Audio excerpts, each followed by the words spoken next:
Violence against women is endemic in every country. According to the World Health Organization, 70% of women reported having experienced physical and/or sexual violence by an intimate partner in their lifetime.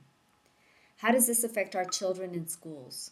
What can a community do to help children, our silent victims, succeed academically?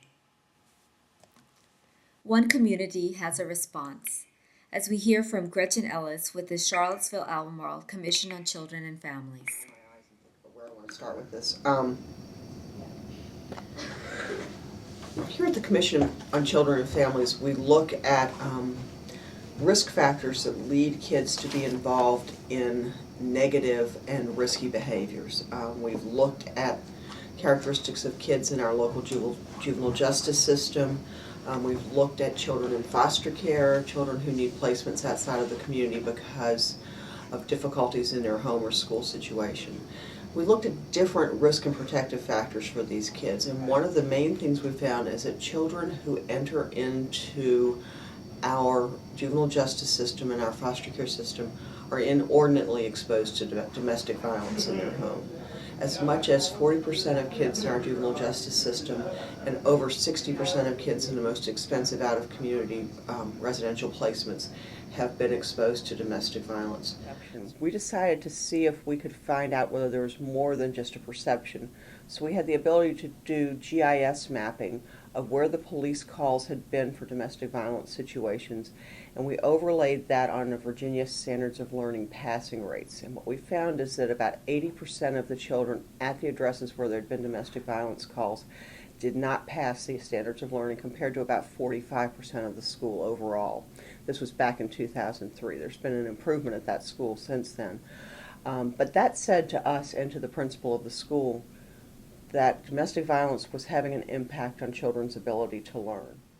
Because of this growing body of evidence, Kids Watch was created to help children with aggression, phobias, depression, insomnia, low self-esteem, poor academic performance, post-traumatic stress disorder, criminal behavior, just to name a few. My name is Heather Thompson. I am a doctoral student at the University of Virginia. My work is in domestic violence in the counselor education department. And I've worked as a counselor with women and children who've experienced domestic violence. So right now, I'm at Jackson Via doing groups there. Initially, I went into the classrooms and did an in-class guidance lesson about domestic violence, and then interviewed each of the kids who participated in the in-class guidance lesson. Of the 60 children that I interviewed, 42% had been exposed to domestic violence, and that's either the majority of those kids have been exposed directly to physical abuse, not to themselves, but had witnessed physical abuse between adults in the home, and then several of the children have been emotional abuse and isolation and things like that. So, and those are children between 5 and 7 years old. Joe Weaver from Monticello High School on the long-term impact for children's ability to learn. Is that it's very hard for them to concentrate. They'll be sitting in class and they're more concerned about either what happened last night between mom and dad, or what's going to happen tonight between mom and dad, or if there's other siblings in the household, how they can help protect them. One of the biggest problems that we see is just that it impacts their ability to focus and concentrate in school. With the girls, they can't act out sometimes, but a lot of times more so they kind of shy away. They become withdrawn, have a low sense of self-esteem, low sense of self-worth, and that's how they should be treated. Or socioeconomic, who is also dealing with poverty, obviously, and housing issues, usually some sort of substance issue. I would say that probably delineates the lines more so than the ethnicities. That in terms of But yeah, that doing well in school is so low on their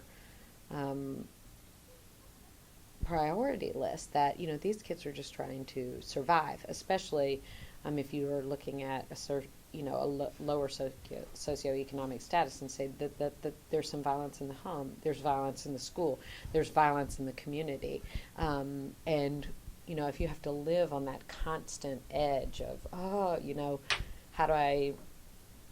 do I just exist, and the anxiety that comes from not knowing where aggression or violence or abuse could come from, that it probably makes it pretty hard to concentrate. So This is that kids who are most resilient have a person who has impacted their life because of support and acceptance and just being there and being a healthy role model for them. That those kids do better. In addition to those.